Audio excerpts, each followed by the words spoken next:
Boa tarde, turma do quarto ano C. Hoje é sexta-feira, 14 de maio. Hoje nós teremos as nossas aulas de História, iniciando o nosso caderno de atividades complementares, nossa aula de Matemática e de Língua Portuguesa. E hoje o nosso encontro pelo Meet será às 16h30, ok? Vamos então às atividades. Na nossa aula de História, nós vamos falar sobre a linha do tempo. O que é uma linha do tempo? É uma representação visual de uma sequência cronológica de eventos, de uma história, um processo ou um histórico. Como vocês podem observar na atividade, falando sobre a linha do tempo, mostrando uma sequência de imagens, desde o ovo até o passarinho ficar bem velhinho de bengala. Então, isso é uma linha do tempo. Então, fazendo um paralelo entre a linha do tempo apresentada aqui do pássaro, vocês deverão observar as sequências de imagem e explicar o que elas têm em comum com o ser humano.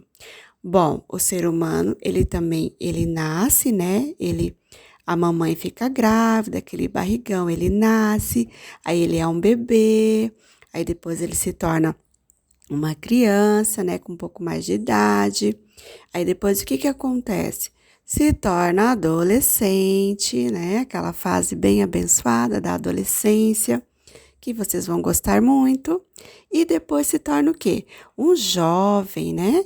E depois a fase adulta e depois velhinho. No caso, vocês representam qual dessas fases, né, na nossa linha? Vocês hoje são crianças. Por quê? Porque é considerado criança até os 12 anos de idade. Então, vocês deverão, com base na explicação, nas imagens, dizer o que essa imagem tem em relação ao ser humano. A importância da história. Estudar história é conhecer as causas e consequências dos acontecimentos que ocorreram no passado entre os personagens históricos. Vocês deverão, então, fazer uma pesquisa nas fotografias que vocês têm desde quando nasceu, observando como vocês eram desde bebê, né, desde quando nasceram, até a idade de hoje. Quais foram as mudanças que ocorreram? Na questão de número 2, vocês deverão escrever em cada um desses quadrados, conforme pede, apesar de estar escrito desenho, mas na realidade é para vocês escreverem, ok? O desenho é caso vocês sintam o desejo de desenhar ou colar uma imagem de vocês aí, uma foto, né? Mais abaixo, vocês deverão escrever um fato importante em cada idade. Vamos começar, então, a sua linha do tempo. Vamos lá?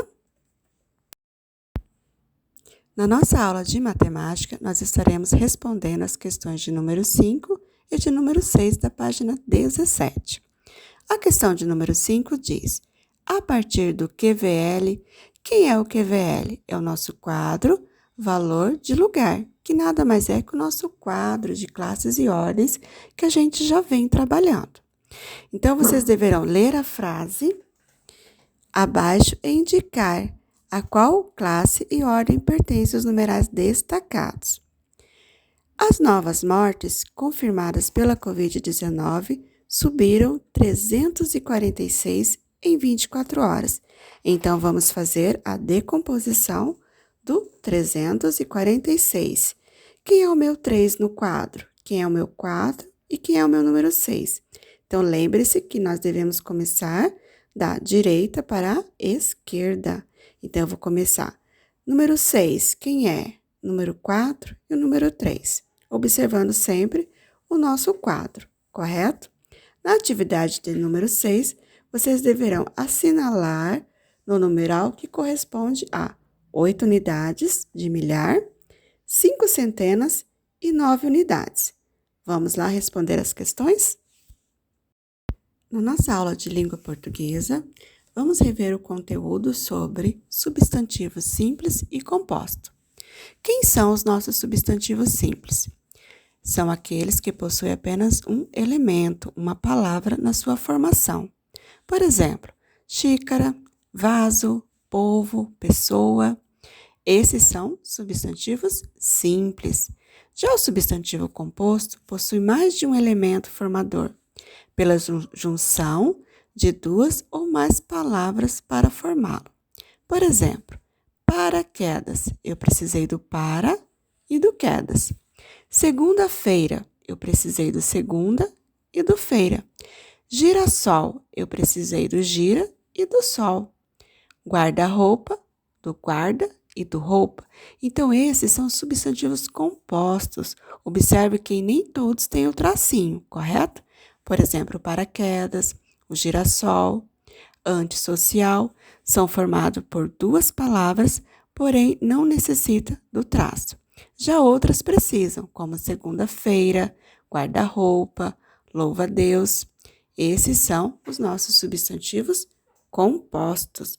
Então, nós deveremos, na questão 4, assinalar a questão, a alternativa, que contém apenas substantivos simples.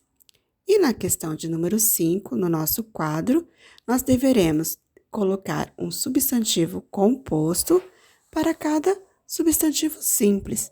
Temos um exemplo: retrato, porta, retrato. E assim vocês deverão fazer as demais palavras, Os demais substantivos simples: roupa, flor, moleque, micro, super e alto. Vamos lá então para as nossas atividades de língua portuguesa.